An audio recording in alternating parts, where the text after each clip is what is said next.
in the lab, Twitch stream glowing, formulas flashing, minds wide, knowledge flowing, equations on the board, numbers never sleep, teaching math and physics while them haters count sheep. Actual education, tune in and get schooled, flipping textbooks, breaking all the rules, from Newton to Einstein, concepts elevate. Keep the stream, it's the key to our fate. Dr. Gold dropping gems, knowledge raining down, actual education making scholars all around. Perpendicular minds, angles sharp as ice, maths and physics, yeah, the future's real nice.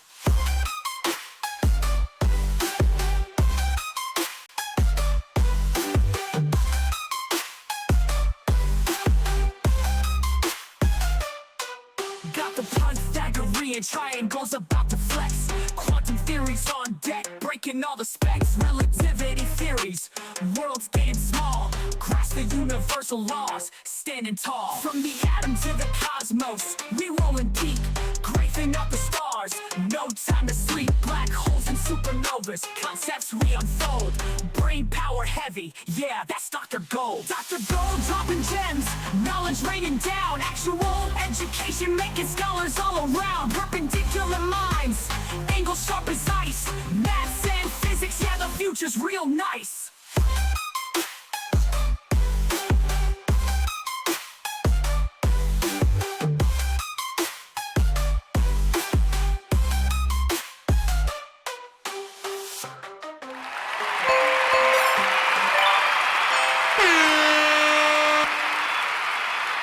That's dope.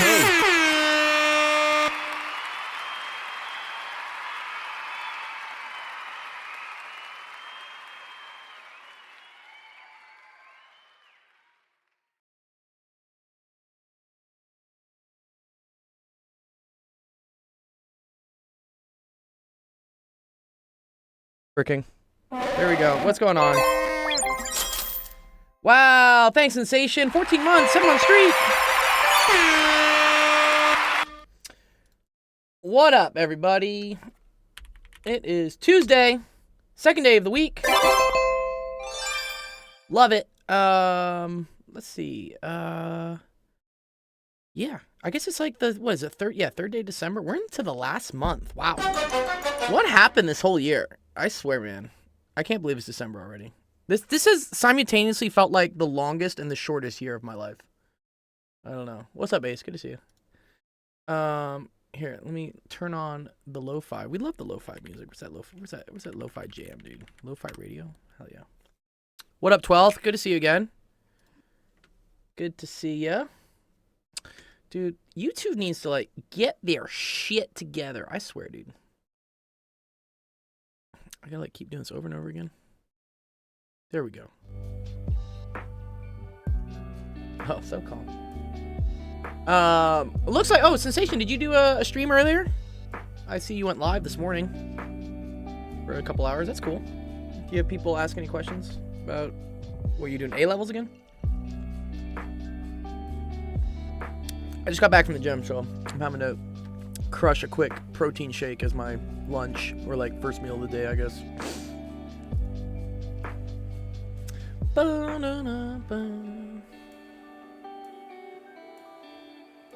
There we go. See, now YouTube's working, dude.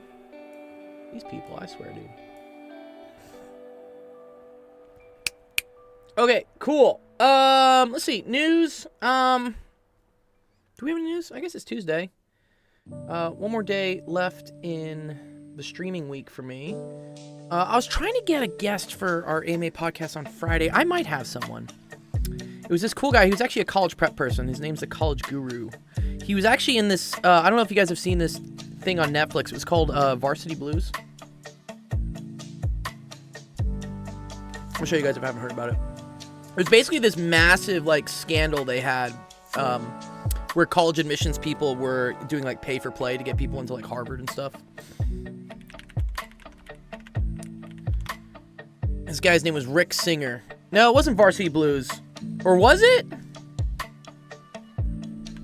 Netflix.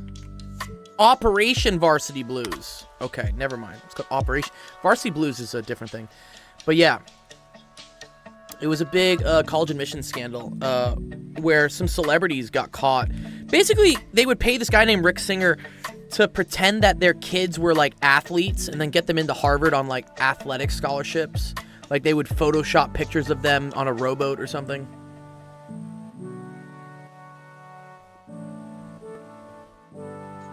Anyway, it was pretty good.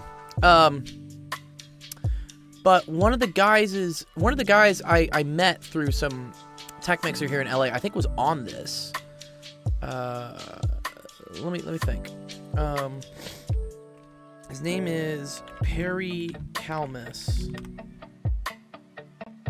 Yeah, there we go. All right, cool. Yeah, and he's got this thing called Kala or Akala, which is, I guess, a cheaper way. Because a lot of times, I even get this when students are trying to get into college. If I've been tutoring the student for a while, throughout high school, the parents will ask me to help them with their college apps, which I don't necessarily specialize in doing this. I don't seek out jobs in college admissions, mainly because it's a fucking rat race is what it is. And I don't know, it feels kind of dirty to do it. But they do, usually it's incredibly lucrative. Some tutors will charge like $2,000 or $3,000 to get people into college. They, I think, do a really much more affordable thing. I think it's like $70 a month or something, but it's supposed to like help you with your college apps, because it can be daunting, especially some of you students, your parents didn't go to college, or you don't really know anyone else that went to college, or you don't have older siblings that went through the process. To do this all on your own can be a little scary at times. So it helps to have someone who can kind of guide you and be like, hey, yeah, you should do this or you shouldn't do this, or like take a look at your personal statement. I think some of you students have college counselors. Is that a thing in high school? Do you guys still have like college counselors, like guidance counselors? Also, I think the lo-fi rate is a little too loud. Turn it down. There we go. But that can be useful. I always tell people I'm happy to give free college advice. Yeah, you have guidance counselors? Okay, cool. Hopefully they're useful. I hear different opinions on that. I hear some students say that like my college counselor is like fucking useless. But they should like be pointing you in the right direction and like getting you prepared to apply to college if you want to.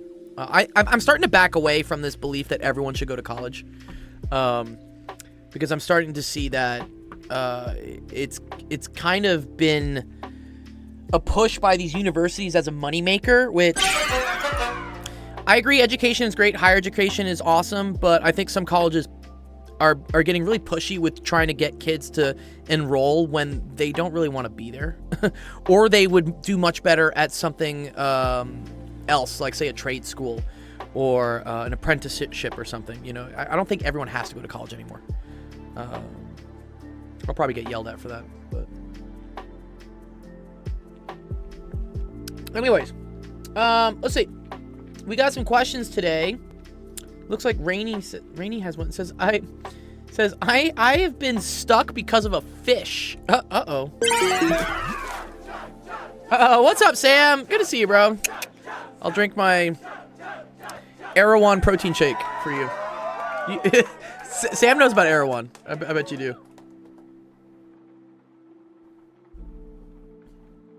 The place is ridiculously overpriced. Yeah. I remember I went with a girl to like go get breakfast or something. We got like 2 breakfast burritos, a juice each, and I think she got some chips and salsa, and it was like $80. I was like, what? $80 for breakfast for 2? And it was at a grocery store. I understand if you're going out to eat somewhere like really nice, like $80 isn't that bad for 2 people, especially if there's some drinks involved. But yeah, it's a notoriously expensive grocery store in Los Angeles. I think it's only in Los Angeles too.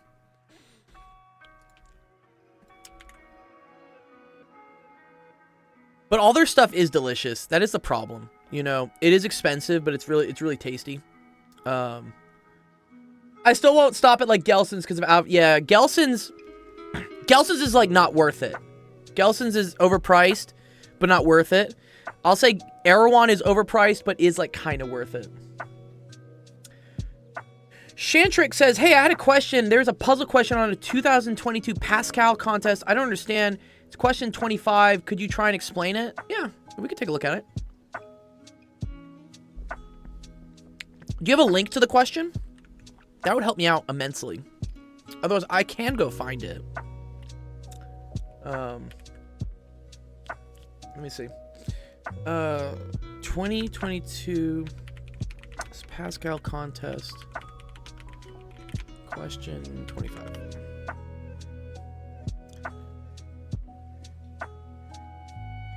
Oh, another Canadians. Yeah, you guys, or it's University of Waterloo. You know what's funny? Oh, thank you. One of our friends who also streams, I think actually runs this exam, or he grades it or something. I'll give a shout out to him. But his name is Penn Center. Can I shout out Penn Center? Yeah, there we go. Yeah, so Penn Center, he's a friend of ours. And he's from Canada, but I think he works at the University of Waterloo, or he's close to it or something. But he does stuff here. All right, let's see.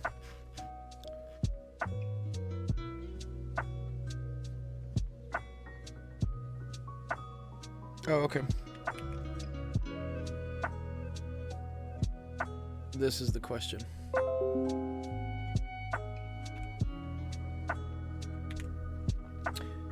I'm guessing, do they post the solutions for these? Because a lot of times these questions don't really test like how good you are at math. They just test whether you know like some small little trick to solve them. So if they have a solution, I can probably help explain the solution. Probably the better way to do it.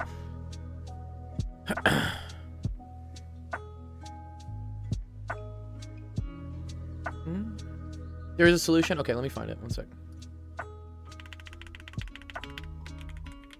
Just so, I mean, I'll take a stab at it, but then I'll just look at the solutions. Oh, nice. Shantrix, you're so nice.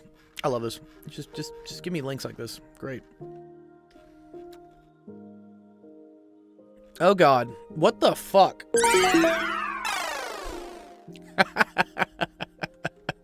What the hell is the solution already? Oh Christ. Okay. Yeah, dude, if this is the how the fuck are you expected to get this as a high school student? But okay. Whatever. I'll look at it. Okay. A hexagonal prism has a height of 165. Its two hexagonal faces are regular hexagons with sides of 30 centimeters. Its other six faces. All right, cool. All right, so I'm gonna write some numbers. So this is one. Well, let's use a different color. This height here is 165. And then the side lengths are 30. Okay. A fly and an ant start at point X at the bottom of the face and travel to point Y at the top of the face. The fly flies directly along the shortest route. Okay, so the fly's doing this. Okay. That's the, well, here, let's use a blue color for the fly. Say this is the fly. Well. Okay. This is the fly. The ant crawls around the outside of the prism along a path of constant slope so that it winds around the prism exactly n plus 1/2 times.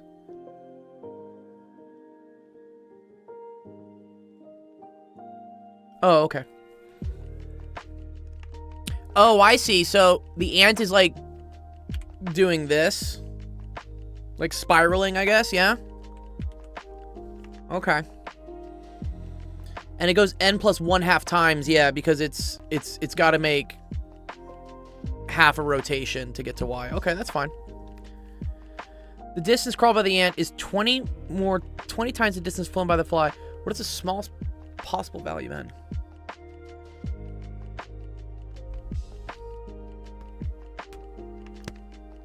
Okay.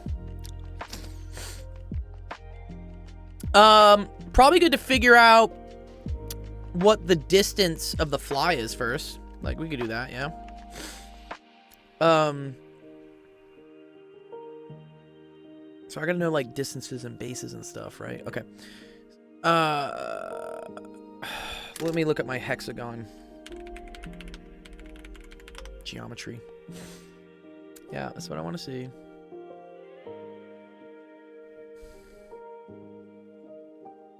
Oh, there's 60s. Oh, that's fun. That's really cool, actually. I like that.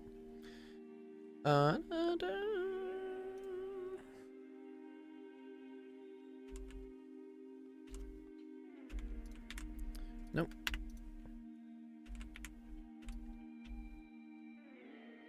Okay. So to get the fly's distance, right? We're going to kind of make like a triangle. Like this. Yeah. Where I want to know what this distance is. I know the height here. The height here, right, is 165. That's easy. And then I just need to know this distance. It's like from here to here. Each one of these sides is 30.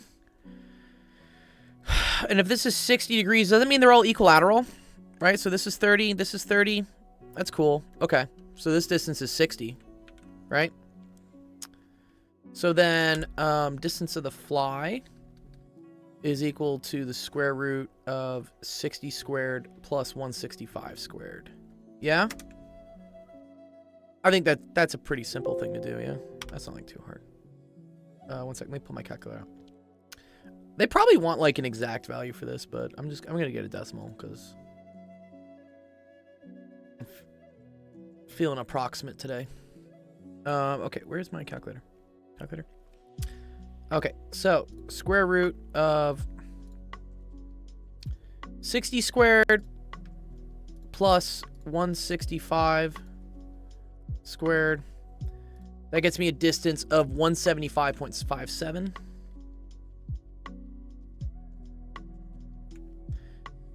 Okay. Cool. And then we want to be 20 times that. All right. So now let's think about... I wonder if I want to use calculus for this.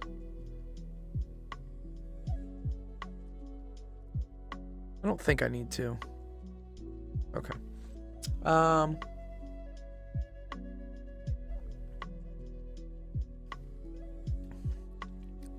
So it goes up at a constant slope, right?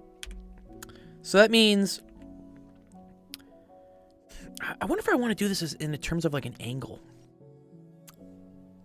Yeah, right? Yeah, let me... I like the angle idea, right? So I'm gonna call this like an angle theta. They do it as a triangle. Yeah. Let me see if I can do it with theta, and then it'll probably like pull out anyways. Because to me, when I think about the constant slope, I want that to be a constant angle that is traveling around the whole time. Okay. So this is 30. Okay, and then this is... so all 6 sides are the base of the triangle. The height is 165.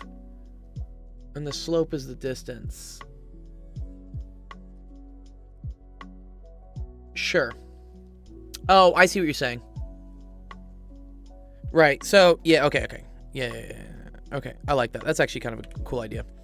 Yeah, so he's saying that, okay, you eventually have to travel 165 up. And then this is going to be your total distance.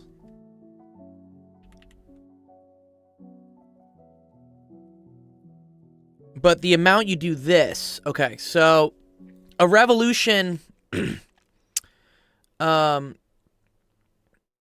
So, yeah, let's write down some things here. So, like, 1 revolution is equal to 180 centimeters, right? Like, to go around once is 180 centimeters here. So, nice. This is n plus 1/2 times 180. Yeah, no, I get it. Yeah, no, that's pretty cool. N times 1/2. N plus 1/2 times 180. Right? Oh. This isn't very hard. What's up, nerds? Yo, what's up, dog? Oh, thanks for the follow, Nintendo Pharmacon. That's cool. Okay, because, right, if you go around one time, right? Then, or you have to go around 1.5 times. You could say like n equals 0. Okay. Oh, this isn't bad. Wait, why is their solution so like complicated? All right, whatever. So total distance is just equal to n plus 1/2, 180 squared plus 165 squared, right? And then square root that. And then I want that to be equal to 20 times the distance flown by the fly, which was this. So 20 square root of 60 squared plus 165 squared. I guess you could square both sides, right? So this is 180n plus 90 squared plus 165 squared is equal to 400. And then that's 60 squared plus 165 squared. I mean, this isn't that bad though, right? Is this not that bad? So what, 400? Do you have to do this? Inequalities. Well, you don't need inequalities, right?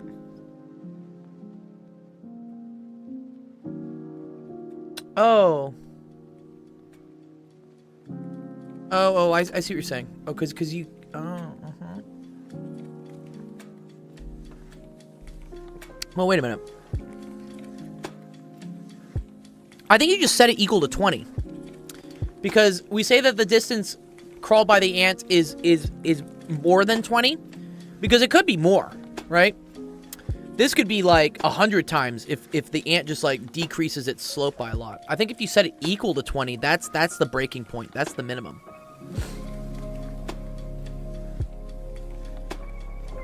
Right? I don't think I'm crazy here.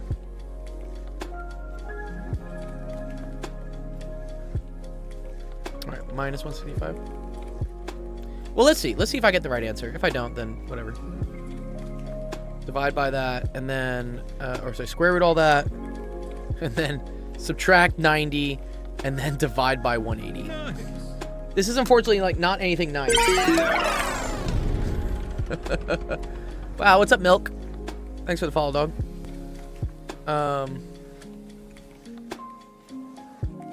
So let's see. 60 squared plus 165 squared. Ah, fuck.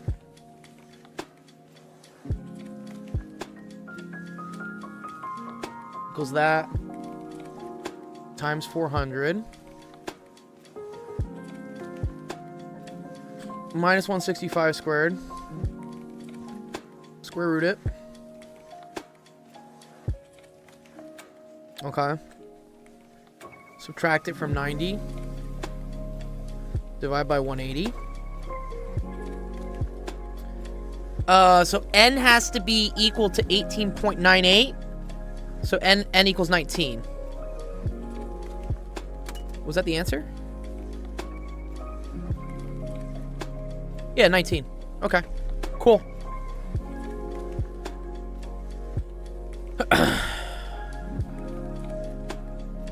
Yeah, and you need a calculator for this, dog. You can't do this by hand.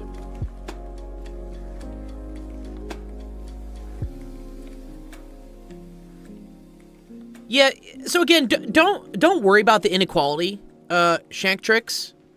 Yeah, don't worry about the inequality. Just set it equal to, because that's going to be the minimum. That's the minimum amount of times it can go around. Because if the distance was more than 20 times, then it would have to go around more times. Then the distance would be longer. Sorry. If the amount of times you went around was more than 20, then the distance is going to be longer. Because that means you have less of a slope. This actually wasn't that bad of a question. The solution just looks like super scary, dude. Like, I would get bugged by I'd be like, no. That solution looks so much more difficult than it needs to be. Yeah. But I like this. This was a cool idea. I think this is the crux. Once you realize this is the trick, which honestly wasn't that bad, then it's just solving this. And then, well, you also need to know that this is a triangle as well. Does that make more sense, Shanktrix? Or let me know. Where did you get caught up? Where was it difficult for you?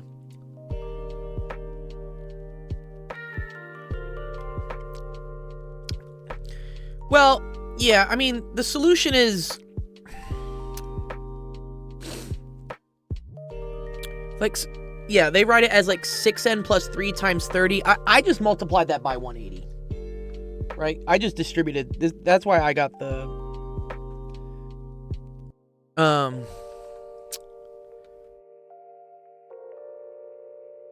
let me see. Yeah, so we got this. We got the f is equal to this. We got that. That was fine. I want to see why the hell did they do this? Oh, okay. Since the ant passes 6n plus 3 faces. It's kind of weird. I would have just said it's n plus 1/2 times 6.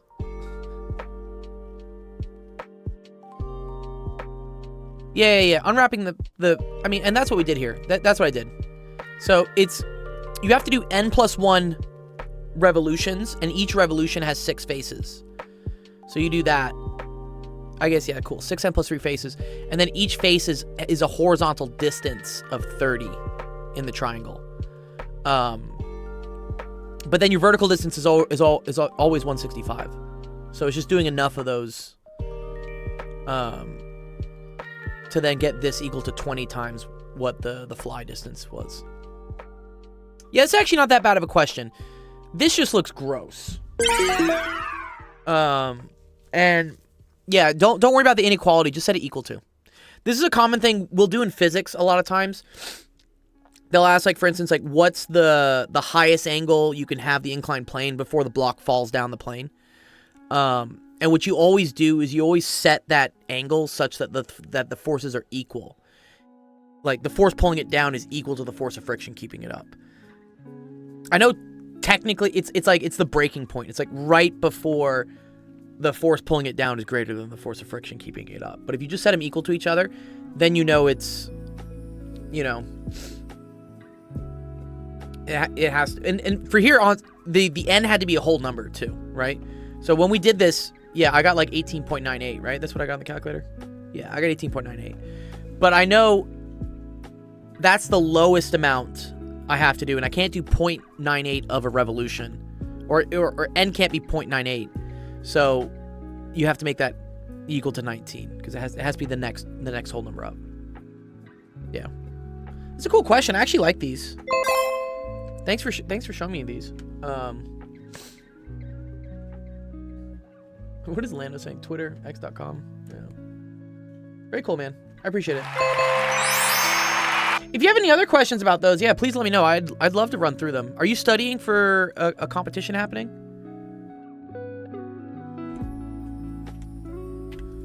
Like when's the 2025 Waterloo exam?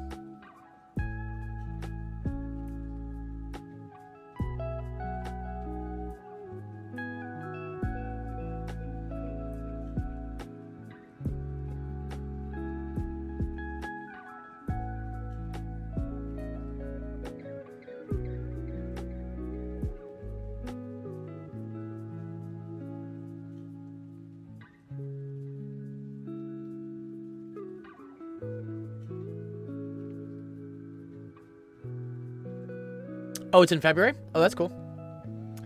Nice. Here, let's see what our next question is. It comes from, wow, someone uploaded a ridiculously high resolution image. Okay, there we go. Wow.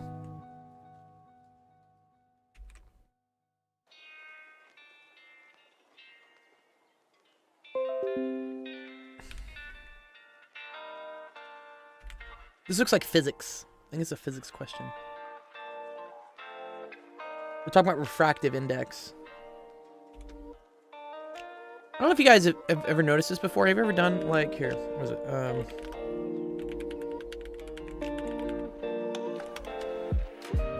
if you ever like take a pencil, for instance, and you put it in a cup of water like this, it'll look like it's broken. And the reason this happens is because water has a different index of refraction than air does. You may be wondering, like, what the fuck is this index of refraction thing you speak about? It has to do with that light travels at different speeds in different mediums. And so, when you have boundaries between, like, air and water, you get like, a bending of that light. That's also how, like rainbows and stuff work. Yeah, nature takes the shortest path. Yeah, that's kind of, yeah, I think so. Yeah, it has to do with this.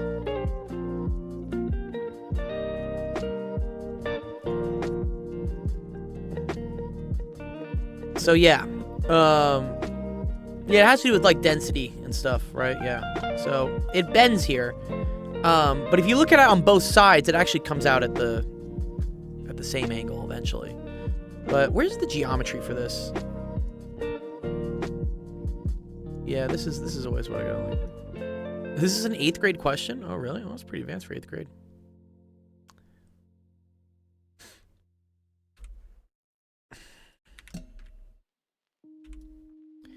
Yeah.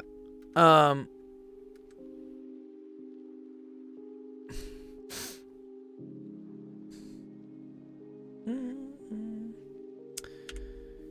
it has to do with, yeah, because when we look at, for instance, with our eye and whatnot, we see like straight is what we do. But it turns out that, yeah, this is the difference of the virtual image versus the real image. Because where the end of this ruler actually is down here, in order for it to come up at an angle here so that it bends and looks like it would have been back here. This is called optics, is what this is. This is kind of a tricky concept, honestly, in physics. Let me see if I can get a better diagram of that.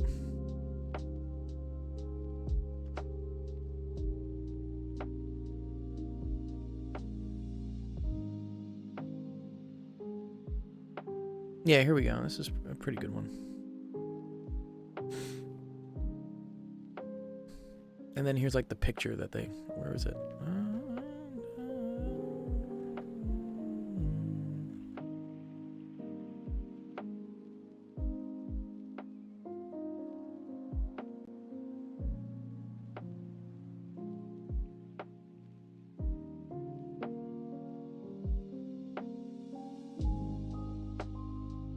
Yeah, this is why it looks bent. Watch. Here. Push that in.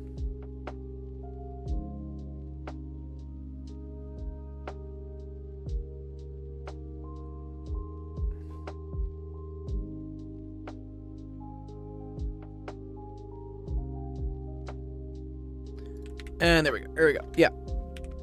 So yeah, this is called refraction. Yo, Wagwan equity. Good dude. Yeah. So when you're looking down at a pencil, the pencil is really like this, okay?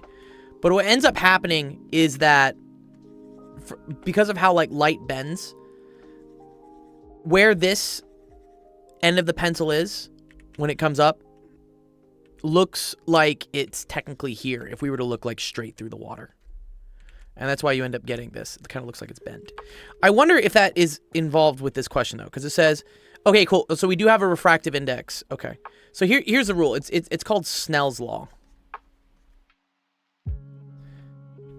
which says that n1 sine theta 1 is equal to n2 sine theta 2. Oh, you got a video on it? Oh, thanks, Shantrix. Let's see. Let's check it out. Who's coming in the driveway? It's this advertisement. Dad, my dad came back with the milk. With that, let's rewrite the principle into its modern form. Starting with Oh, Veritasium? the sum I love of mass Veritasium. times velocity times distance plus Where- any variation in where is time. the- Then if you were to change it a little bit by say extra Veritasium, man. You know, I applied for one of their jobs. everyone I applied to is and Veritasium. travels another 6 meters at 3. Oh, where's immediately the... Wait, where's the fast descent Fermat's, Bernoulli's. Well, actually, I think they put part of the topics here. Here we go.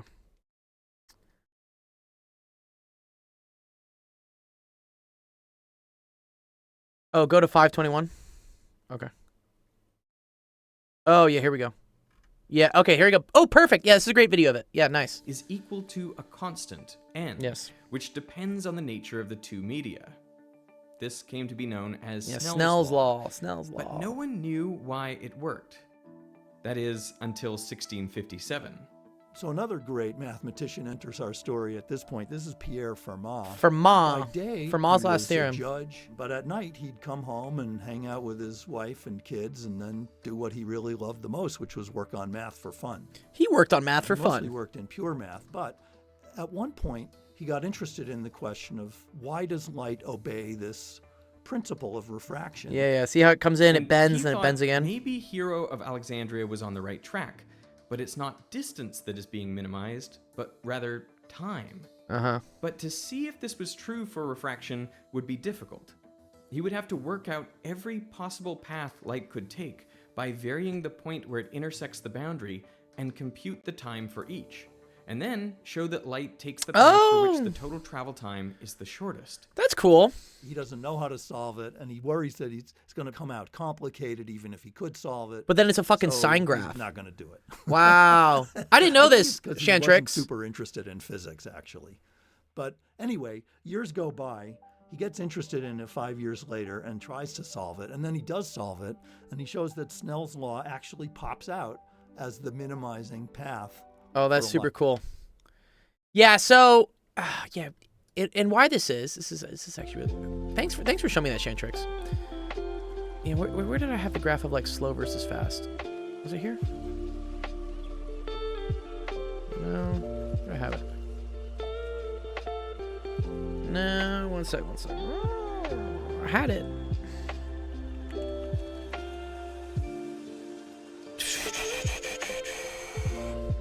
Yeah, okay, this is the picture I wanted. One sec. No, not the lo-fi music. There we go. Okay. Yeah, it has to do with this, right? So when you go through materials that are slower, such as water, yeah, very cool. It could take a couple paths, like for instance, to get to here, right? One sec. So it could try to spend the least time through here because it's slow, and then it would, but then it would have a greater distance it would have to travel here. Versus it could spend the most amount of time in the slow, and then have the shortest distance to travel in the fast. Right, and so there is some like nice happy medium in between where you're not spending the most or the least time in the slow medium, but you're also not having the most that you have to catch up with at the end. The speed of light would go to C over U because light's a wave, right? Frequency. Yeah, frequency wouldn't change, but the speed in the medium does. Yeah. And you know what's cool with the wavelength changing, actually? That's why, for instance, you get prisms. That's why prisms make rainbows and stuff. Was it prism, rainbow? Yeah, exactly. It's because light, so white light, for instance, is composed of many different wavelengths, all like summed together, okay? And so based on that wavelength, it gets like kind of separated out here. Yeah, it gets, what is it? The fastest one is probably like violet. You can prove this using YDSC. What's YDSC?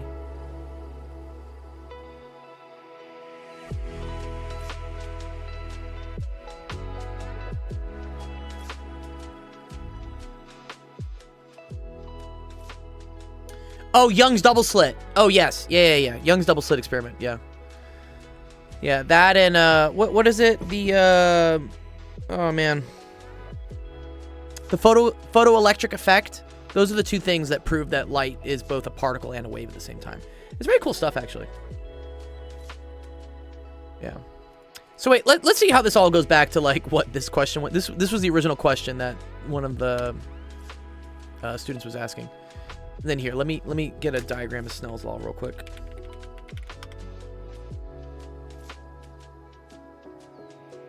Yeah. I kind of like this. Is a decent picture. Youngs, is he Chinese? No, he's not Chinese. I don't think he is. I think it's Yongs. Yeah, I don't think it's spelled Young. Yeah, this is the original question. Okay.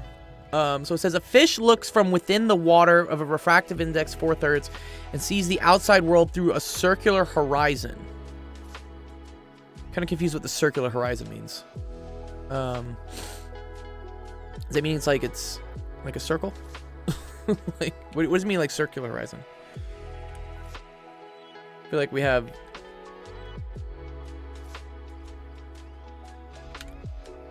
We got fishy.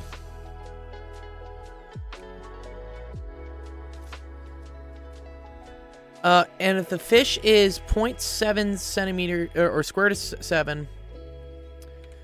Yeah, I think like he sees like this. What does he? I guess. Yeah. Okay. Because it's seeing like part of it is above the water, part of it's below the water.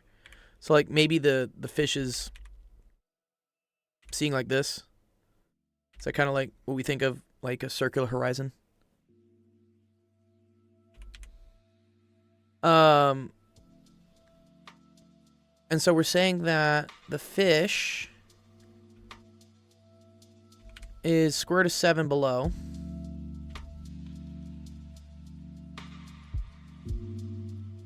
What would the radius of the circular horizon be?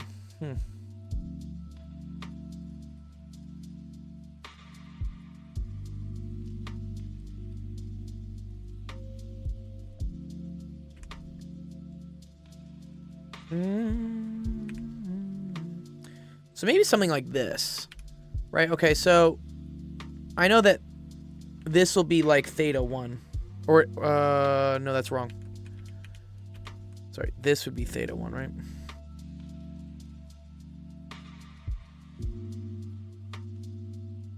And then this would be theta 2.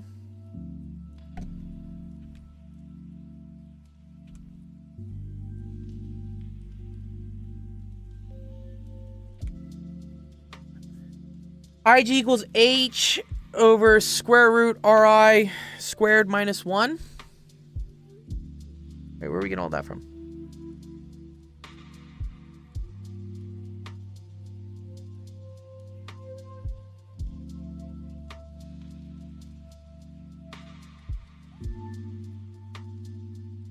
Well, I assume that this is the I assume this is the radius of the horizon underneath, and then we want to figure out what the radius of the horizon is above. Yeah, using tan and theta. Yeah, I guess so. Okay. Yeah, exactly. Yeah, okay. Okay, so N1 is 4/3. Okay, so we know 4/3 sine theta 1 is equal to, the index of refraction for air is just 1. So this is 1. Sine theta 2. Yeah, you're all good, dude. But then this is, square root of 7 is based on cosine, right?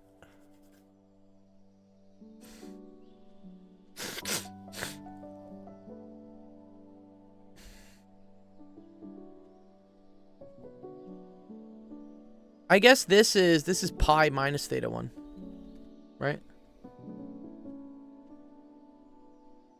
And so then this is pi minus theta 2.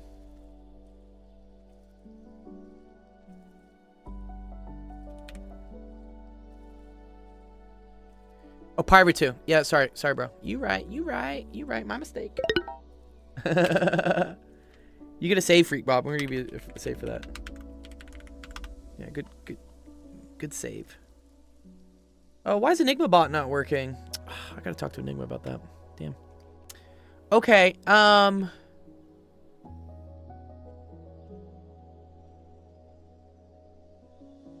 some time. Yeah.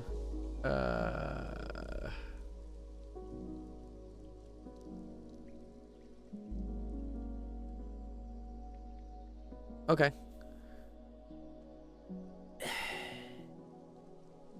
I feel like I need more information. Like, is this the radius? Is this the radius of... Is this the circular horizon? You think you got 100%? Let me know. Do you assume this distance is the same?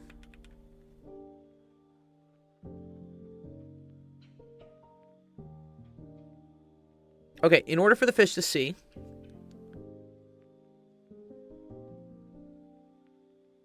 Oh, total internal reflection to happen. Oh.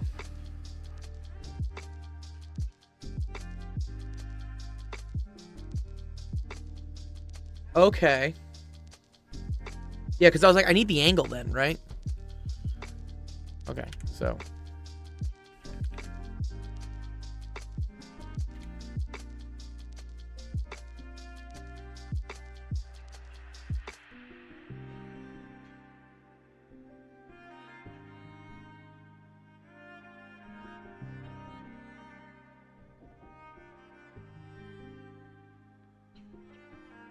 Total internal refraction? Nice. Oh, thanks for the follow, Larson. Sup, Brian? Brian in here too?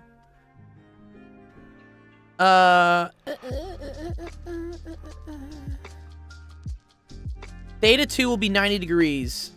Correct. Correct. Okay. I agree with that. So, okay.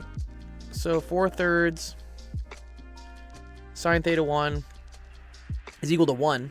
Right, good. Okay. So theta 1. Yeah, right. Which is when theta 2 is equal to pi over 2. Okay, I agree with that.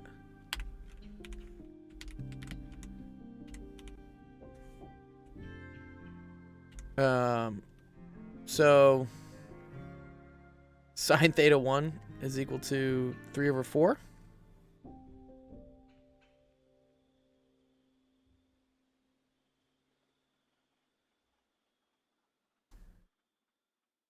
Tangent theta 1 is r over h.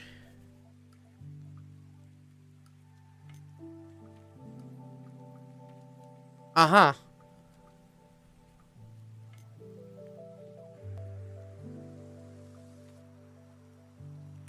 Well, let's think of that. One sec. Okay, so...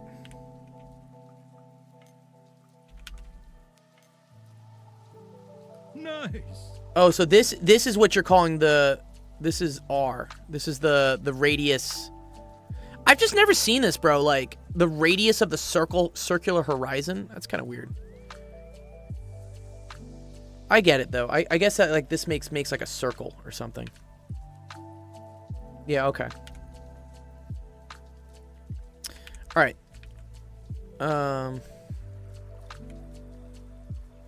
Then, yeah, tangent of theta 1 is opposite, so that's r over h, which equals r over the square root of 7. Okay.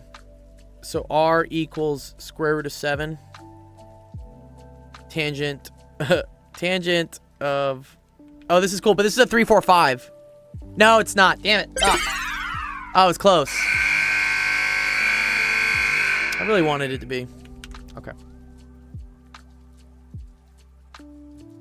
Gotta build a triangle. That's unfortunate. I have arrived. Fear me. Oh, what's up, Sensation? Oh, good to see you, dude. I see you now.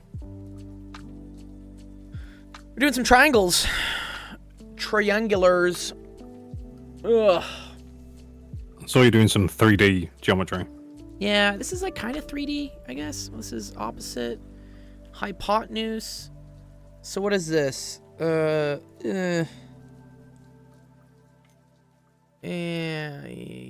this would be root 7 then, right? Because 3 squared plus square root of 7 squared equals 4 squared. Okay, cool. So this is Yes. theta 1. Yes. So tangent is opposite over adjacent. Oh, so r just literally equals 3.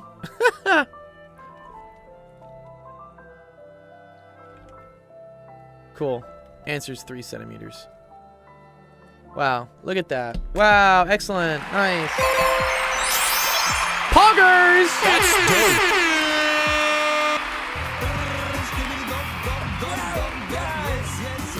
Yeah, thanks Freak Bob for the help on that one. That was kind of a hard one.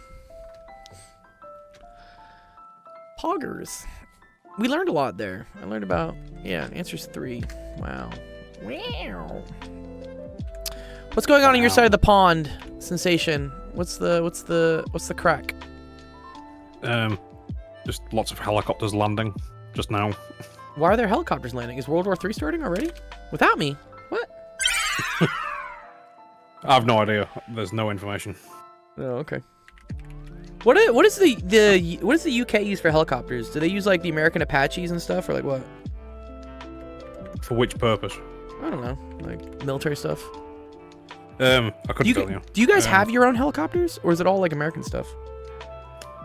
Yeah. See this? We invented the helicopter. Did the Brits really invent the helicopter? Really?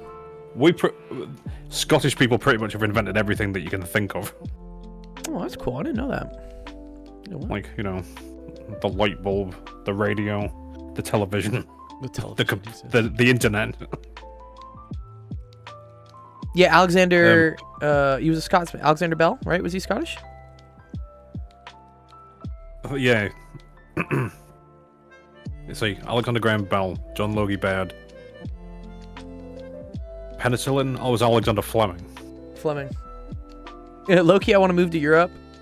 Loki, Freak Bob, where you at? Where you at right now, dude? Are you in America? Yeah, Are you don't Canada?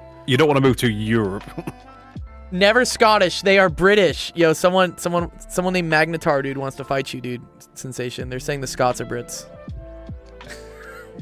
No, we were enslaved by the English, and We were enslaved by it the became a whole thing. That's the Look, whole. it's only black people that get enslaved. It's like, no, we were enslaved for thousands of years by the English. That's the whole William Wallace thing, isn't it? Well, it goes way back before that. Goes way back. Way back says. Pretty much the fall of the Roman Empire.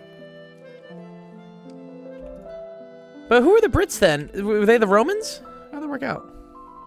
The Bretons were northern French. Ah, Northern French, the Britons.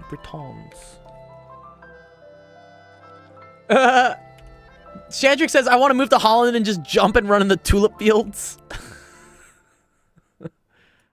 They're probably pretty. Oh, somebody likes his heroin. Freak Bob says, I'm in a third world country right now. I might get a green card if I do my MS MBA. Yeah, oh yeah, education's a good way to like get out of poverty. For sure, man. We are always looking for skilled laborers. Although I don't know if like coding is a viable thing anymore. Isn't there like an insane like excess of like people in India who can code, and we're just like, well, we don't really need them anymore. Yeah, in Hindi. Oh, I see. I have to know English. Oh. As weird as that sound, as weird as that is, it's like you still need to be able to like write the manuals in English. Yeah, you still be able to communicate during the board meetings and stuff. What's up, Maxwell? Weren't the British from Northwest Germany? Were they? Sensation? Are they The from Saxons were. Saxons. There we go. Anglo-Saxons. It gets kind of complicated. There's the Celts, and then the Romans come, and then everybody intermixes, and all the Celts sort of go towards Wales, Ireland, and Scotland, and sort of stay there. Oh. And then come the Normans and the Saxons and the Bretons and everybody else. All I know is about They the should- good old United States of America, dude. 1776, baby. Never forget. That's dope. All complaining about a 2% tax on tea, and now look at you. Yeah, look at our tax rates now. Yeah, look at the taxation without representation right now, dude. No one's doing shit. At least you get representation. Even Singapore sounds cool.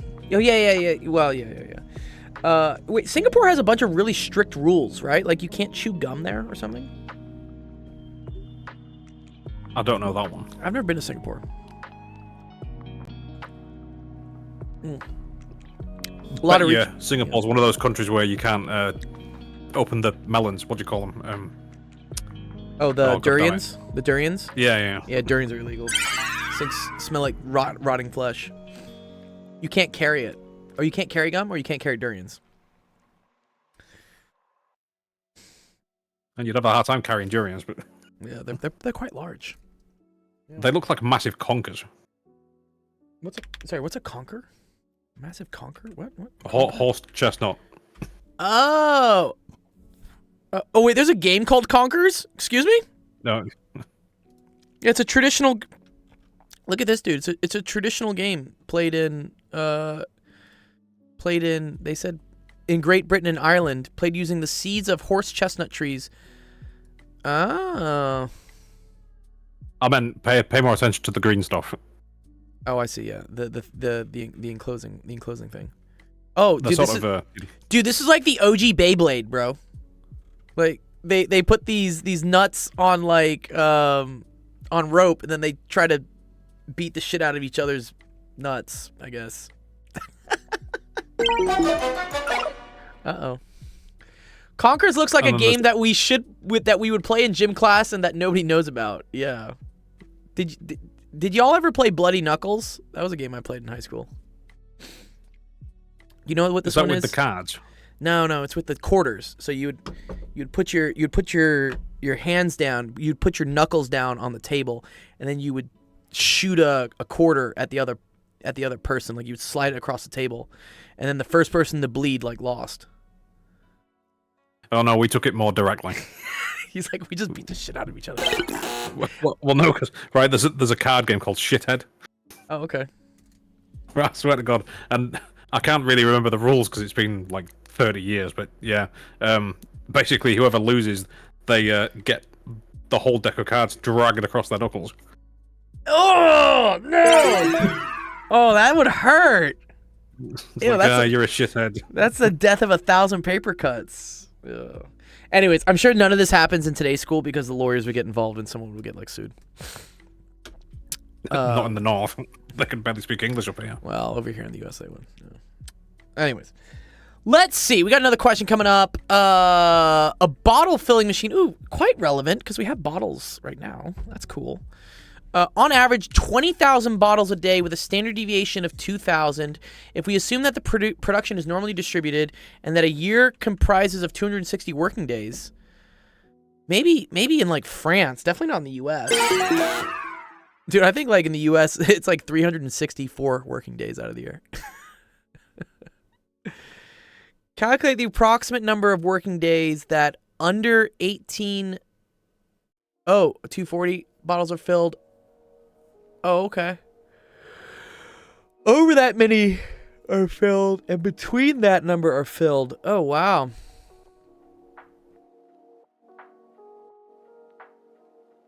Oh, this is actually quite tricky, actually. 52 weeks times 5 minus 5 days of vacation. Yeah, that's all you get. Yeah.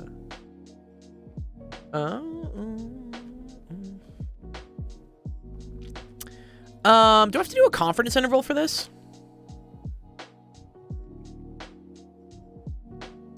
I feel like I do. Okay. Yeah, let's do it this way. Or I don't have to do one. Okay. I don't know if you'd love it or hate it here, but the government mandates that every worker must have 5.6 weeks off a year. Oh, that's pretty dope. What is France? Probably is higher. Yeah. Okay. 20,000. Standard deviation of 2,000. Okay.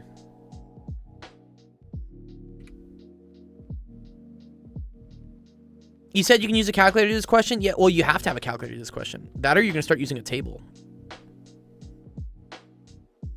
Okay. I think what we're going to do is we're going to find percentages is what we're going to do. You tell me if this is correct. So, for instance, if I wanted to know how many days that I produce over 20,000 bottles a day, that would be 50% of the days. So 50% of 260 would be 130. I think that's what we're going to do. We're going to find the area underneath this normal curve for the specific like ranges we're looking at, and then we're going to multiply that percentage by 260. Someone can probably tell me that this is wrong, because statistics always has like so many like weird finicky rules on it, but I'm pretty sure it's okay. Someone else has a better grasp of statistics, please let me know. I guess this is probability technically. Oh yeah, we definitely have to use the standard deviation. Oh yeah, don't worry about that. Oh, we're 100% using that. Okay. I'm good? Okay, thanks, Jeff. As long as Jeff says I'm good, then I think everything's great. Nice. Okay. All right, so under 240 bottles are filled. Okay, so what we're going to do is we're going to figure out like where that is on our normal distribution, which 240 is probably like right here. Okay. And we're looking for under that, so I want to know what this percentage is. I want to know what this percentage is. Okay. The way to figure this out is to do a z-score. Okay. So I can calculate a z-score for this, which is always going to be equal to the number I'm looking at, which in this case is 18,240, minus the mean, which in this case is 20,000, divided by the standard deviation. Right, the standard deviation is 2,000. You got 16% just already, or standard deviation is 2,000. Or well, I mean, let's try to do this. I think the calculator can actually do this as well. Let me show you. Do you get a TI-84 on your tests, Aduki?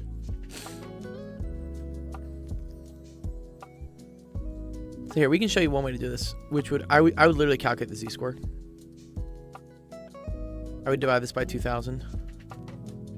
Gets me a z-score of negative 0.88. Okay. And I don't know. Maybe this is different on the AP exams today, but like we used to have to use a z-table. Sensation, you ever seen a z-table before? On here, perhaps, not in real life. Not in real life. Yeah, it's not a very real life thing to do, honestly. But here, let's pull one up. I shall look it up. Oh, yeah, do you have it in your statistics book there? Thanks for the follow, Strafe Godflex. What's up, dog?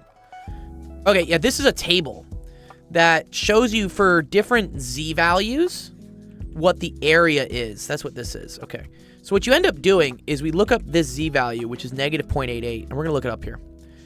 How you read these tables is this column tells you to like the 10th place, or this row tells you to the 10th place, and then these columns tell you to the hundredths.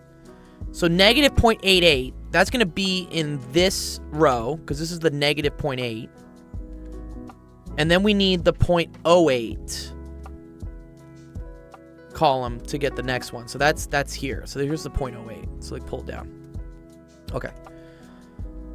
So that tells me 18.94%. So that's actually a little bit different than what you got, Aduki, right? 18.94%? And it shouldn't be that far off from the exact. These z-tables are pretty accurate.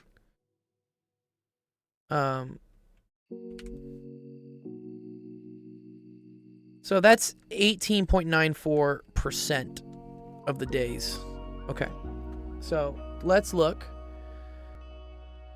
Yeah, well, let's see how you can do it on the calculator too. You can do it this way. I think you go to stat. No, it's under distro. Okay, no, second vars. Okay, here we go. This is what it is. Okay. And then we're gonna do, I think it's a normal CDF. Yeah, okay, normal CDF. And here we go. So lower is, yeah, what the lowest is. In this case, -1 times 10 to the 99. That's like basically 0. It's like all the way over on the left. The upper, in this case, is going to be the 18,240. And then we're going to put in what the mean is. The mean here is 20,000. And then we're going to put in the standard deviation of 2,000. And that's going to get us, look at that, same thing, 18.94%. That's pretty cool, right? Yeah, let's see. Sensation has like a textbook he's looking at. Ah, okay. Yeah, very cool. Okay. Yeah, converting to the Z distribution. Yeah, this is all correct. There's only one entry for Z distribution in Yeah. the back of the book. But so you should have tables. If this is any sort of like book, they should have a table somewhere. It's probably in the appendix, honestly. That's where I would guess it would be. Like it's gonna be way in the back, Sensation. I think it's gonna probably be like way in the back, like the last page or something. Is that it? No, that's a normal. What is that? I don't know what that is. I think it's usually in the appendix, is what it is. Yeah, there we go. Yeah. Okay, keep going. It's just a lot of answers. Oh, it should be a Z table somewhere. The fuck? Oh, but this is everything, though. Oh, this isn't just a statistics book? It's just math for A level. Okay, well, that makes sense then. Which includes, well... Which includes some statistics, but they don't give you a Z table. All right, that's fine. I mean, you can use a calculator like this to solve it, but yeah, okay. What does A level mean? Sensation, you can explain A level to Equity. What does A level mean? Advanced levels. Advanced levels. Okay. But it's like something in like the UK, right? Yeah, it's the prerequisite to get into university. Yeah, think of it as like your high school diploma or something, I guess, right? And the first year of undergrad. And the first year of undergrad. It's kind of a combination of both. Because then you have O levels, which is the one before that, right? See, this is a weird thing. My mother called them O levels because they were, and then that's what my mom called them. They were called GCSEs when I grew up. Ah, okay. General Certificate of Secondary Education. So anyway, that 16 is the cutoff point for that, and then you take A levels between 16 and 18. Right. So yeah, Equity, you're right. Basically, math up to calculus. Yeah, I would agree. So anyways, yeah, you get 14.925 days here. If you wanted to do over 16,370, right? Now we just have to move this thing over. And then here, let's like delete all these ones. We don't want any more of these. Can I delete this, please? Thank you.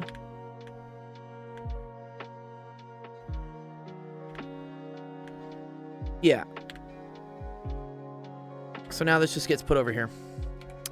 And then this is 16,370. And you're looking for the area to the right. So that's all this, okay? Which is interesting. That's the same thing as 1 minus the area to the left. Because the sum, right? The sum of all this area and all this area has to equal up to 1. So back in my day, when we used to do this with the tables and whatnot, they would just give you, for instance, one of these tables. And you had to know that, okay, if I'm finding it for whatever, the 16,370, it's giving me this area. So to get this area, I have to do 1 minus whatever this area is to figure out what this is. But, you know, y'all got calculators and stuff, so this is, like, super nice. Because now you can just go to, what is it, we can go to second district again. Normal CDF. And now your lower becomes 16,370, right? Because that's the leftmost you're looking at. And then your upper is all the way up to the right, which is, again, like 1E99, I think is what they like to use. This is like their way of saying infinity. Okay. And then that gets you 96.5%, okay? So that's 96.5%, which if you multiply that by the 260, should give you 251 days. Or we'll just say 251 days. Okay, where this gets tricky, though, is when it's between two values. This is a little trickier, okay? So again, let's say we're doing this. So now I want it between two different values. And then let me copy this over. Okay. So they want it between 17,024. Right, and this is 20,000. This is called, this is statistics equity. 1704. It's super cool, actually. It's a very... I like statistics. Some people hate statistics. Like, Ramton doesn't like statistics. Or no, Noise doesn't like statistics. Yeah. So if we're trying to find, like, between two values, which is like this, a couple ways to do that. So you could either do this amount minus this amount, which would give you this. That's kind of the way to really do it. Or I guess you could do this amount minus this amount. By the end of the day, you want this. Okay. With a calculator, again, it's not very hard because you just put in the lower and the upper and it just gets it right to you, which is like super nice. Yeah, so this is like 17024 and this is 24943. It'll do this calculation for you, and that gets you the 92.4%. Which, right, just multiplying by 260 is going to get you the 240 days, equals 240 days. But if you had to do this with a table and stuff, you'd have to get this area from a z-score, and then you would have to get, hopefully, again, it depends on the table. You'd have to get this area from a z-score, and then you'd have to subtract the two areas. So if you were to do this area minus this area, that would end up giving you the purple area, which is the probability between two values. Shantrick says, statistics is good when you have all variables included like in a math problem, but it's IRL, it's kind of a headache because there's so many random variables, which makes the answers an educated guess at best. I agree. Statistics, sorry, is actually pretty subjective. Because a lot of times you're like, okay, but what is the standard deviation? Well, we don't actually know what the standard deviation is, so I have to approximate it. Or I have to use a sample, or...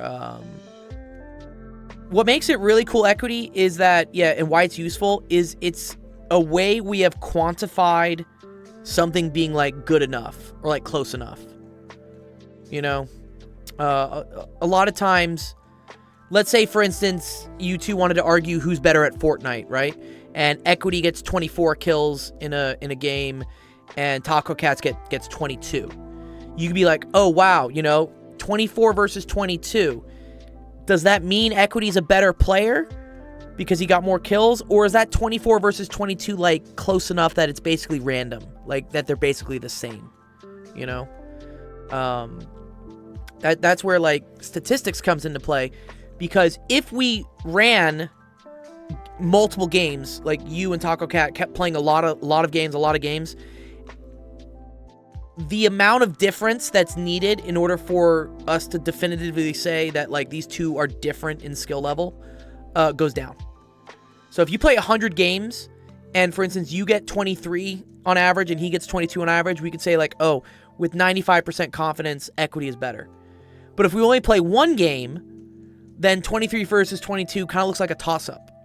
And there's a way in statistics to use math to quantify how many games you have to play for us to be 99% sure or 90% sure or whatever that, like, someone's better than the other person.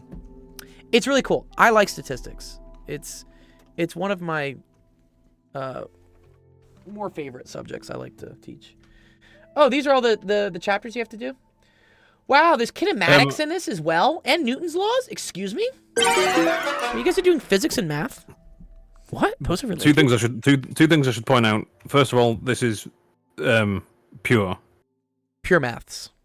Not further or higher, is it? And anyway, there's two levels. But I was just curious as to whether there's actually anything missing from here that a high school student would learn.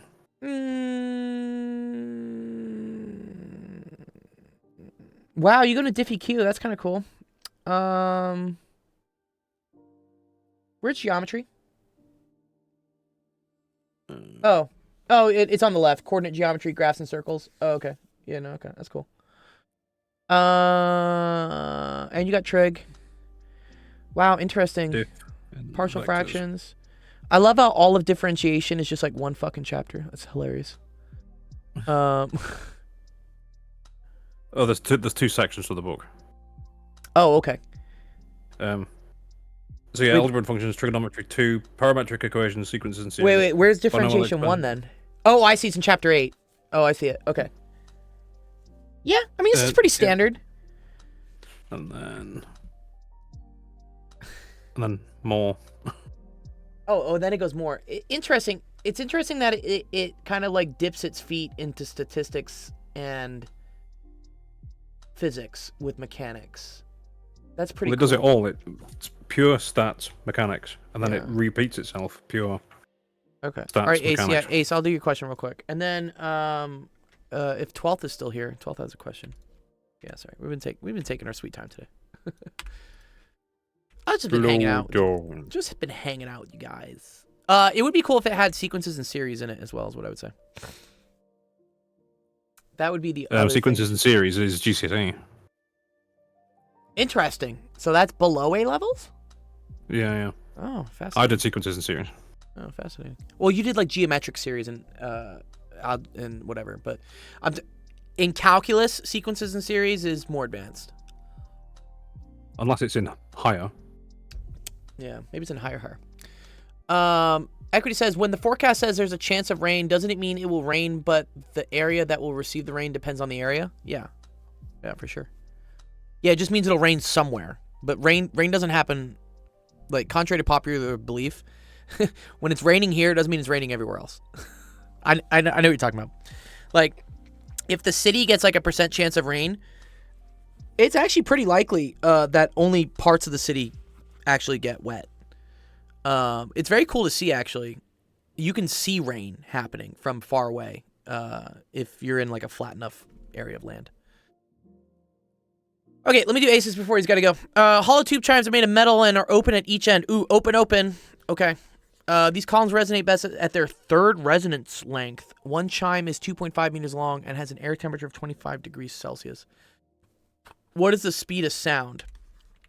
I'm going to assume it's 343 meters per second, but I know there's technically a formula for this.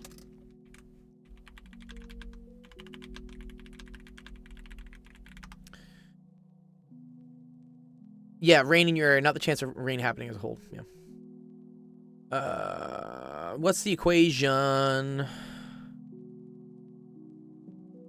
Oh, it's 331. Okay, interesting. Okay, cool. All right, whatever. There's a formula for that. 331.4 plus 0.606 T. I assume this is in centigrade, not in Kelvin.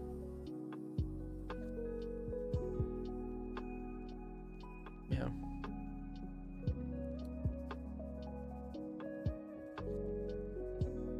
It's times 25. Okay, so it's 346.55. So I was wrong here.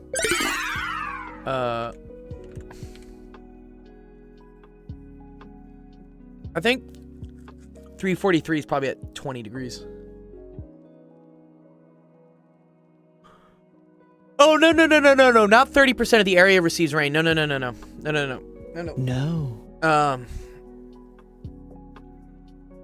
It means that rain will happen somewhere in the area with a 30% chance. What's up, dude? What's up, Taco? What is the wavelength of the sound produced? Okay. I have to, like, go up with a little diagram. Open, harmonics. Yeah, here we go.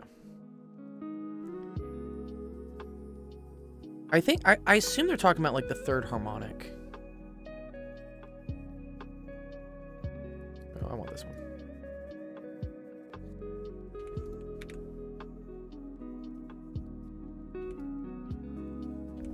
It's interesting that they said the third resonant length. I think they mean the third harmonic is what they mean. Skibbity toilet, what's up?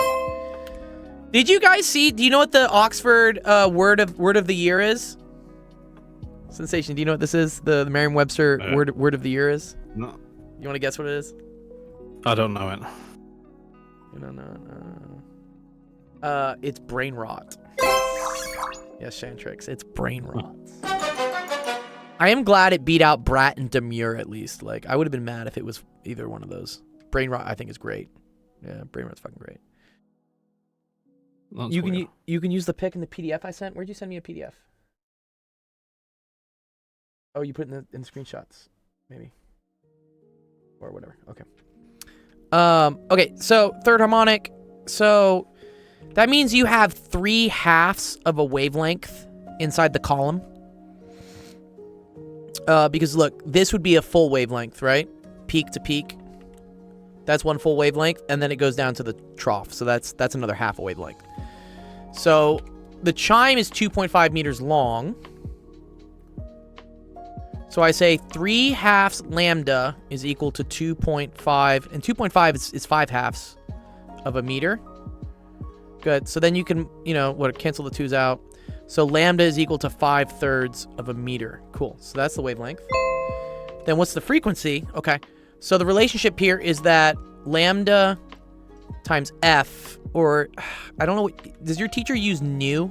Sometimes they use this for frequency. I like f. Okay.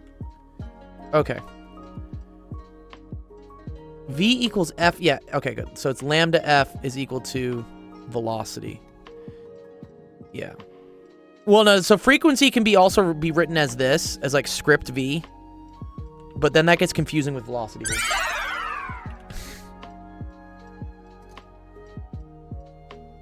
Yeah. Okay, so yeah, so then we just gotta do some little math. So what's that? So then frequency is velocity divided by lambda.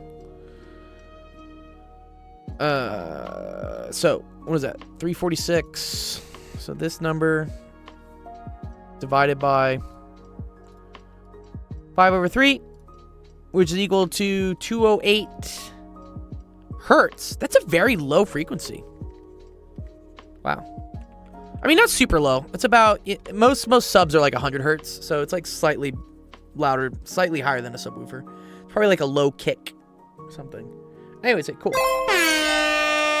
Good question, Ace. I like that one. That was a fun one.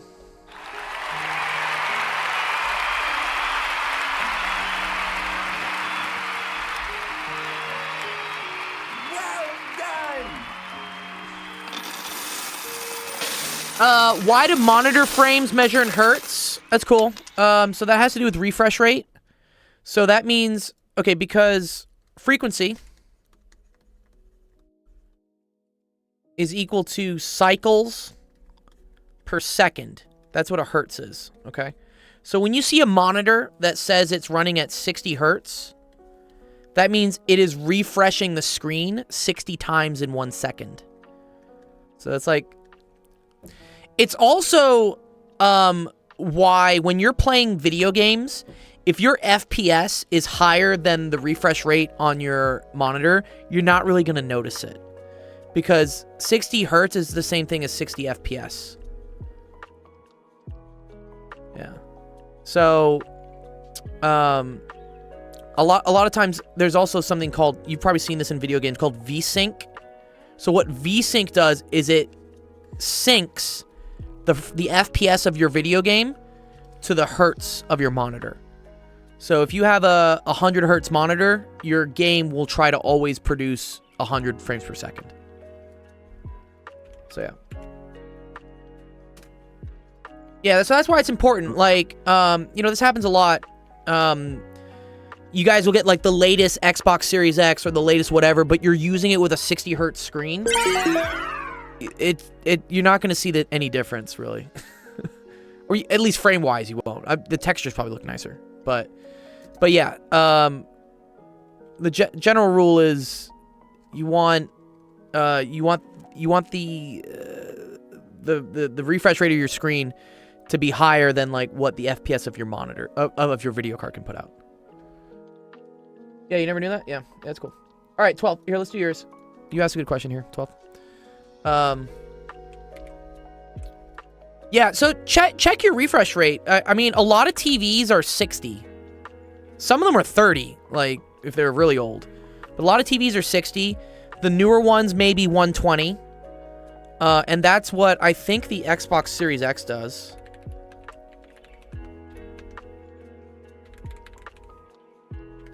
And actually, it's... Okay, so Ace says, I have a 60 hertz monitor, but I play around 100 FPS. Okay, so you are not going to really notice the 100 FPS. And what you're doing is you're basically wasting power.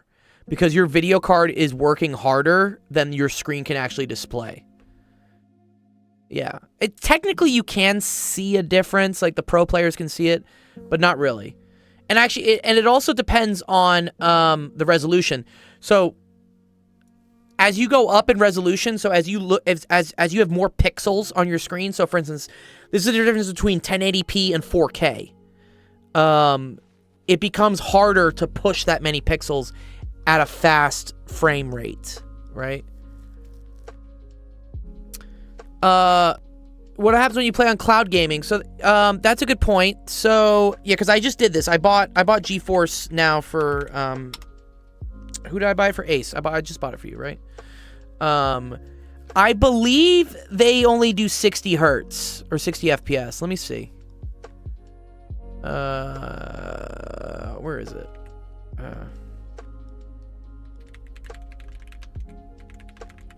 Oh, they go up to 130. Oh, wow. Okay, cool.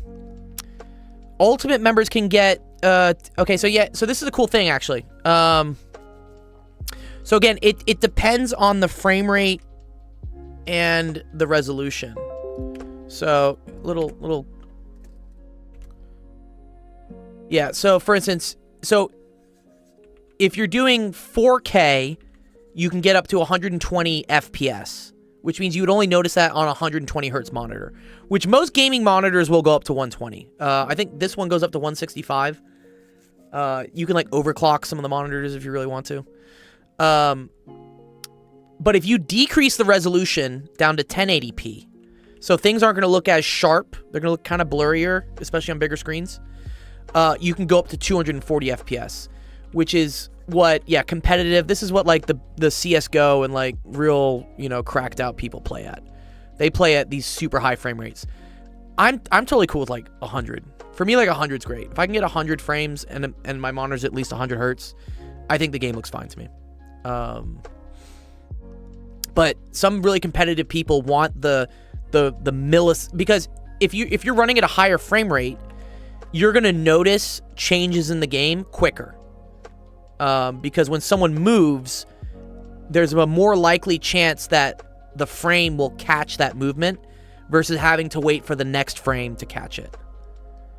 Yeah, it's cool stuff. But yeah, you should try to get a monitor that's like at least 100 hertz.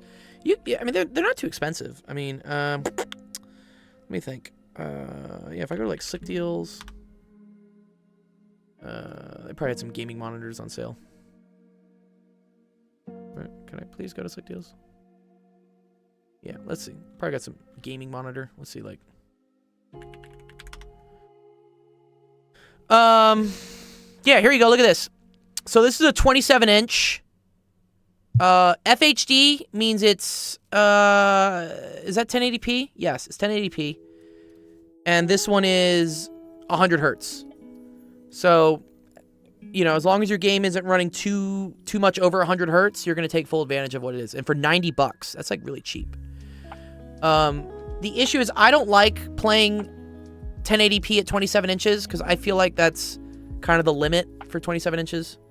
So as the screen gets bigger, you want there to be more pixels. Otherwise, you're going to notice like the jagged edges more.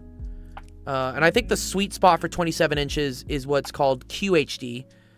Quad HD, and that's 1440p is what you want for 27 inches. So again, this right here, this is what I would buy. I would buy this monitor, except that it's mono price, but this one is 1440p, 240 hertz. Wow, that's fast. I wouldn't use this because my video card can't pump out 240 frames at 1440. I could maybe do that at 1080, but not at 1440. Yeah. Anyways, yeah, cool stuff. But yeah, it's all related to science, right? Oh, look, physics. All right, cool. 12. Let's help you out with your question real quick. Find the length of x to the nearest tenth of a centimeter. Interesting how they spell centimeter here. Okay. I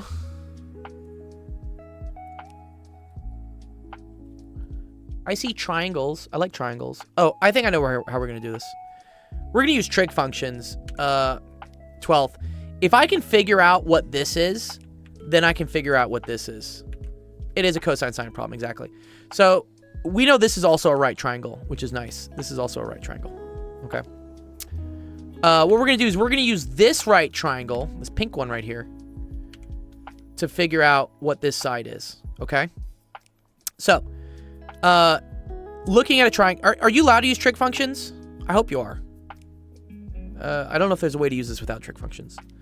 But if this is the angle, this is going to be my adjacent, and this is going to be my opposite, okay? So what trig function uses opposites and adjacents?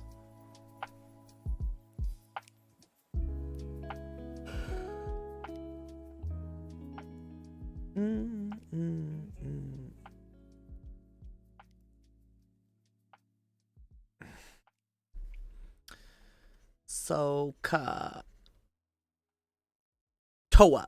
or SOHCAHTOA. Tangent, yeah. Yeah, this one. Okay, so I can say the tangent of 26 degrees is equal to the opposite. I don't know what that is. Over the adjacent, which is 13.8. We can then move this 13.8 over to this side to solve for the opposite. Okay. So I mean, like, okay, cool. Opposite is equal to, let's get it on the calculator. Also, always make sure that you're in the right mode. This is degree mode, which is good. So this is 13.8 tangent of 26. So that's going to get me 6.73 meters. Okay, that's what this side is. Okay. So now I have this triangle.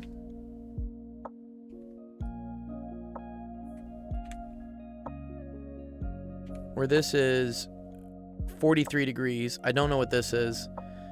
And then this I know is 6.73. So this is again another tangent problem. Because now I'm going to say, okay, cool. Tangent of 43 degrees is equal to 6.73 over my adjacent, which is x. Sometimes students get like kind of messed up with this. But we're going to like put this over here. Put this down here. So we put it over here. And we put this down here. Now we can solve for x. And that's going to get me, what's that? That divided by the tangent of 43. Which gets you 7.22 meters. Nice.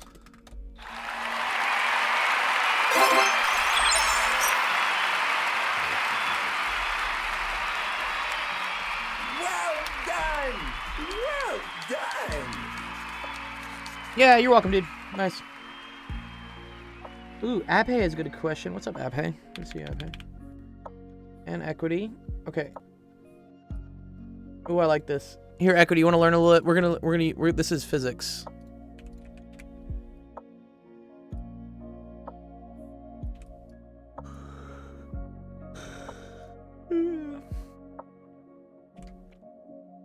It's actually the right-hand rule is kind of what this is. Okay. So, part of an electric coil is shown below. Oh, here, let me make sure I tell Bob that we doing yours. If he's around. So, an electric motor is shown below where the current flows from B to A in the coil. Okay. So, current's really doing this. Yeah, what's up, dude? Very good. So this is kind of what current does. Yeah. All right, cool. All right. After a half turn of the coil, which direction does the force on the side AB point? Okay.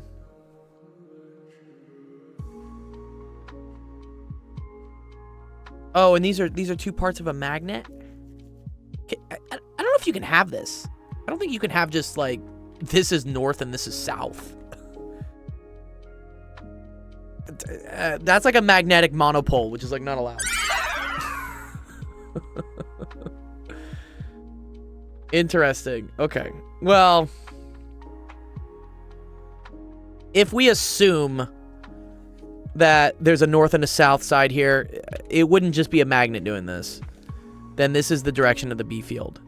So B fields always point from north to south. That's what we say. Okay. A half turn of the coil. So that means it's now over here on the CD side, I guess. Is that what we're saying? So like this like comes looped around. Right, okay. So if this rotates half, then now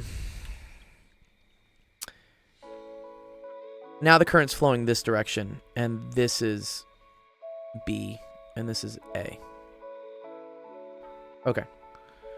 So, what we just say is that F is equal to I L cross B. Okay. Where L is also like the same direction that the current is flowing, and then B is the direction of the magnetic field. So, if we were to set up a coordinate axis here,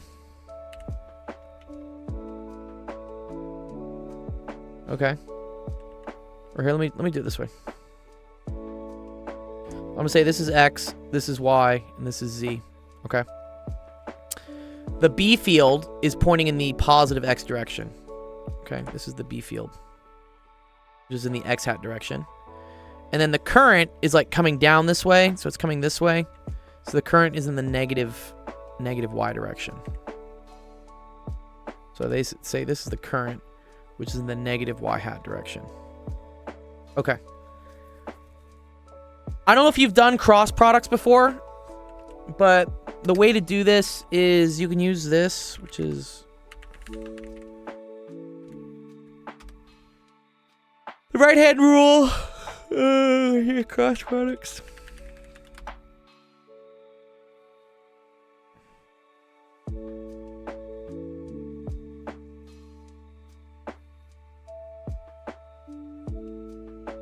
Where is it? Okay.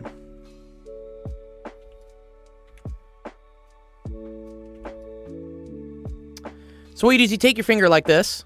Okay. Oh, let's get rid of this.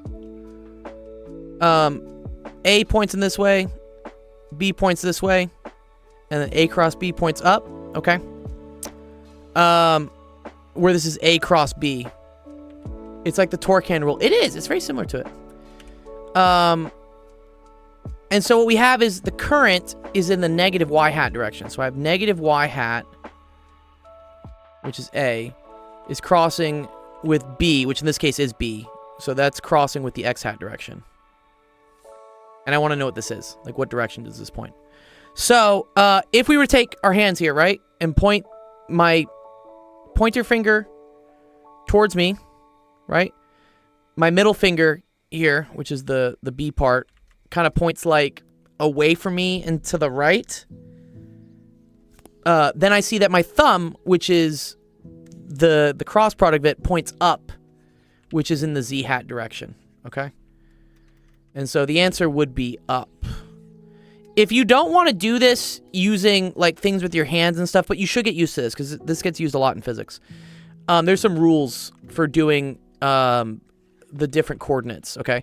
And it kind of runs like a round robin. So here's how it goes. So like X cross Y is equal to Z. And then if we move them, so if I move this one over here, move this one over here, and then move this one forward, I get that Z cross X. I should really... Here, let me put these... Yeah. Z cross X hat is equal to Y hat.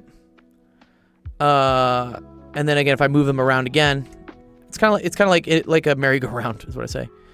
Y hat cross Z hat is equal to x hat. Okay. Do you see how this works, Equity? You see how, like, this one just, like, moved forward here, this one moved forward here, and then this thing, like, came around to the front. And then the opposites are also true. So if you flip these, so instead of saying x cross y, if I say y cross x,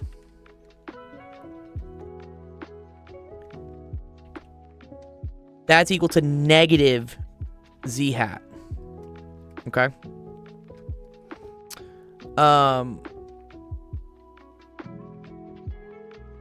And then you can move the minus sign around places, is what you can do. So, and then also, right, yeah, z hat, so x cross z hat equals negative y hat. The cross product, my nemesis. What's up? Good to see Zach. Yo, good luck on your, Wait, it's not tomorrow. It's Thursday. Thursday's your defense? I think it's Thursday, yeah? Good luck on your defense. Good luck on your defense. I'm gonna keep wishing you good luck every day. I thought it was tomorrow. It's Thursday. I know it's Thursday. Yes, Thursday. Yes, you're very good, dude. Yeah. I'm excited, dude. I'm excited for you to join the PhD land. Ba-ba. Are we gonna call you Dr. Zach? Can we call you Dr. Zach? Or Dr. E to the 2i pi? I think it'd be pretty cool. Is there a PhD land? Yes. They promised me one. That's why I spent 10 years in it. I spent 10 years in that degree program. Trying to go to the PhD land.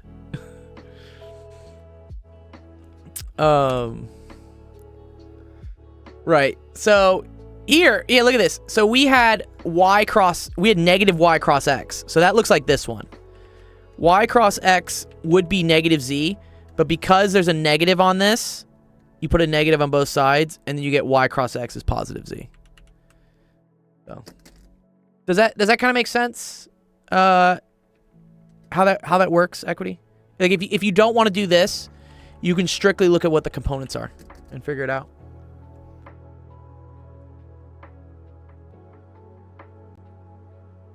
Anti-commutative. Yeah, exactly. Yeah. It's kind of confusing. Yeah, it's okay.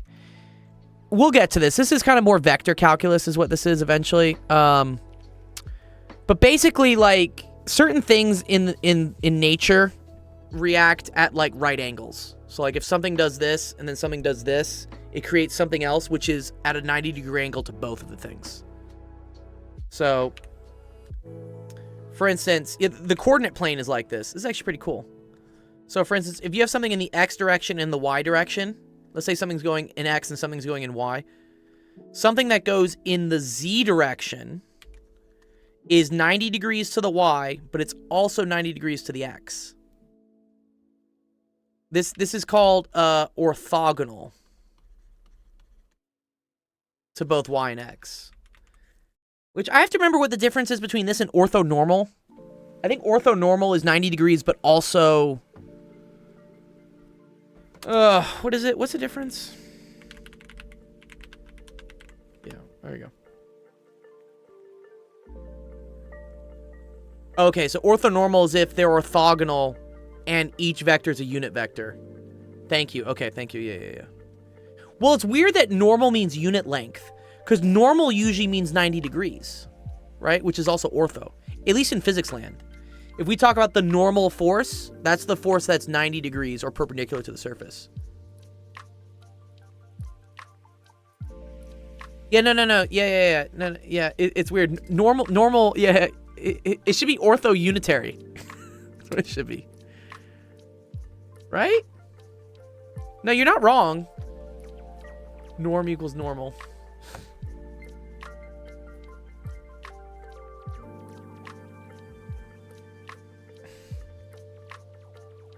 Yeah, this is what they say.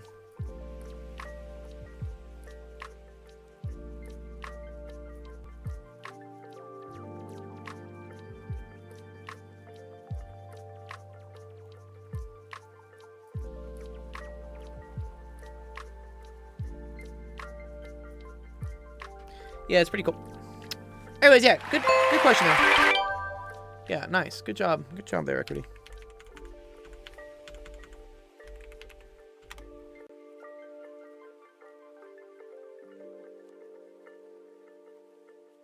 All right, let's see. Bro, is this... Oh my god, is this one of, like, Fermat's last theorem or something? Dude, Zach, take a quick look at this for me. Real quick, sorry. Just tell me if someone's, like, trolling me. Because people sometimes just give me questions where I'm just like, what? Each of A, B, and C is equal to a number from the list. 3 to the 1, 3 to the second, 3 to the blah, blah, blah, blah, blah, and so forth. There are n triples for which A is less than B is less than C, for which A times B over C, and it's from the 2024 Pascal. Ooh, okay. I feel like I've seen this before.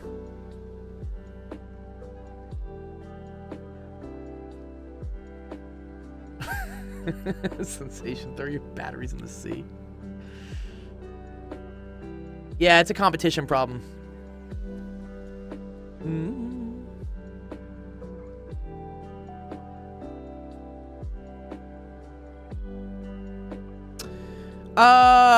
Well, each ABC is equal to a number from the list, so it's 3 to the 1 to 3 to the 8th.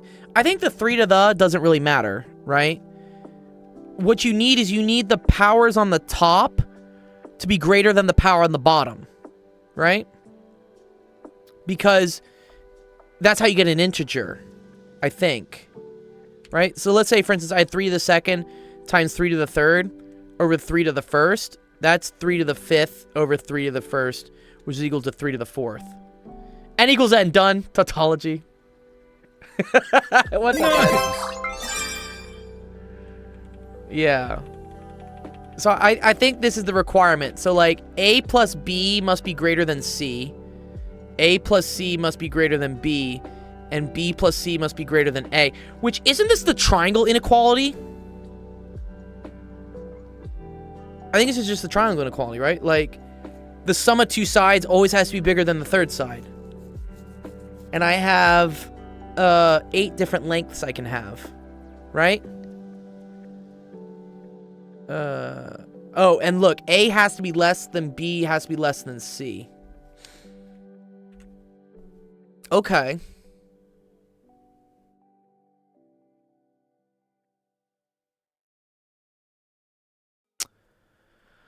Is there a fast way to do this versus, like, brute forcing this, right? Because I know that 1, 2, 3... No, it won't actually, because 1 plus 2 is... Well, actually, but they can be equal to each other. Sorry, they can be equal. Which one is the most restrictive?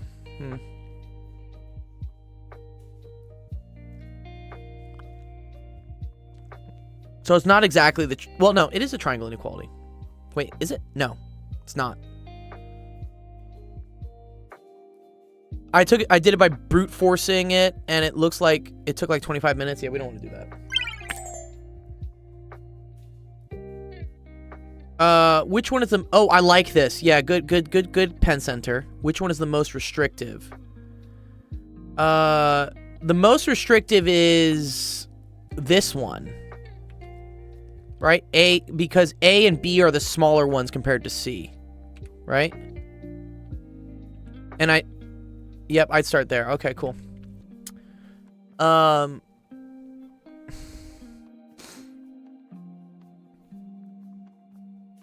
So, okay, 1, 2, 3 works, right? And then that's it. I guess you could do 1, 3, 4.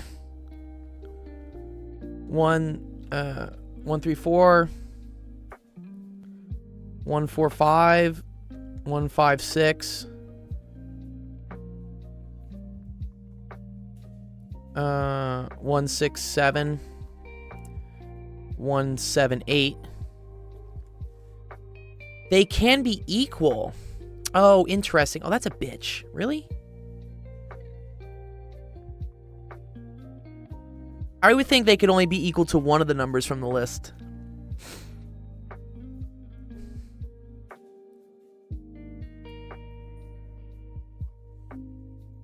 Also, the answer has to be 0 to 99 inclusive. Okay.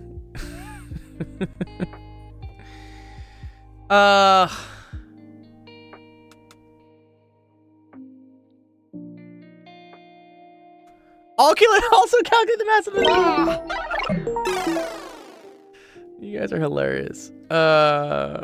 Also, in order to invent the universe, you must learn how, in order to bake a pie, you must first invent the universe. Is that what it is?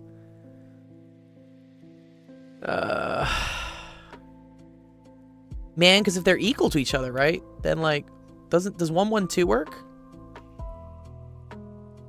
Right? And then 2, 2, 4, 3, 3, 6, 4, 4, 8. That gotta stop.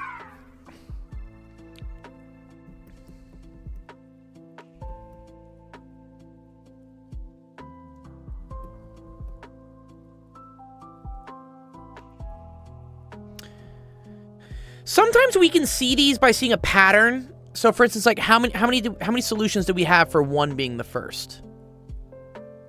Right, that was 1, 2, 3, 4, 5, 6, 7. So we had 7 solutions. Let's see if there's a pattern.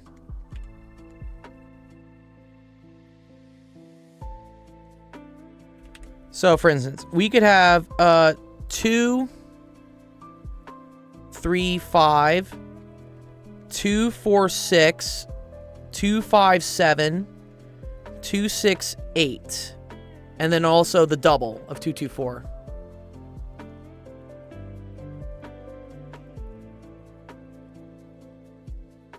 Right? So how many solutions is that? That's 1, 2, 3, 4, 5. That's 5 solutions. So you could have 3, 4, 7, 3, 5, 8, and then you're stuck. And then you just have 3, 3, 6. So now you only have 3. And then, oh, 4, 5 doesn't work anymore.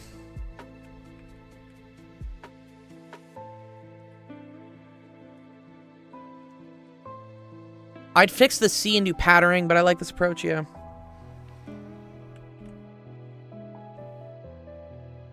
Yeah, and then we can't go any higher, right? Because, like, I can't do 5, 6, 11.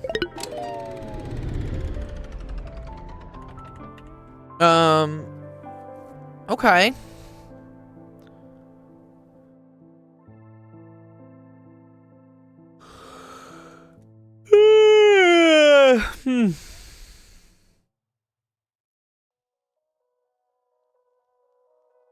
I think we're done. Are we done? I want to say we're done. Nice. I feel like we'd be done here. Because, I don't know. And then I have these two. Right?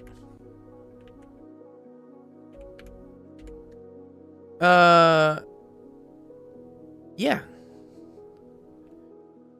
C is my first number. I guess it is. Oh, there's a solution? Alright, let's see. Let's check the solution. Which one was this? Oh, here we go. Okay. The answer is 86? Oh, God.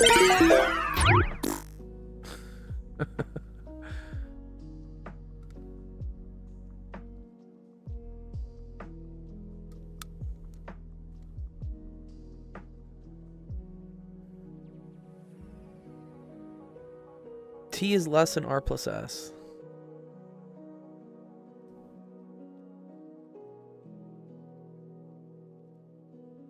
Oh, I was doing it backwards.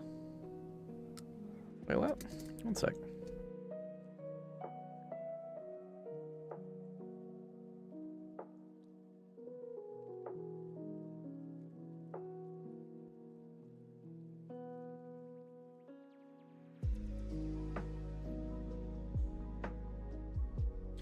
B plus C minus A equals A plus C minus B equals A plus B minus C.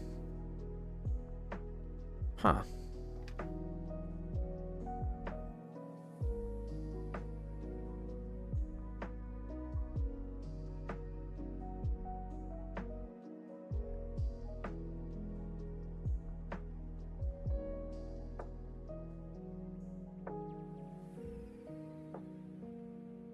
Oh, okay. Yeah, no. RST is greater than or equal to it. Oh, I did it just for it being equal to it. I see. And then they set the first number, pen is what they did. Yeah, very cool.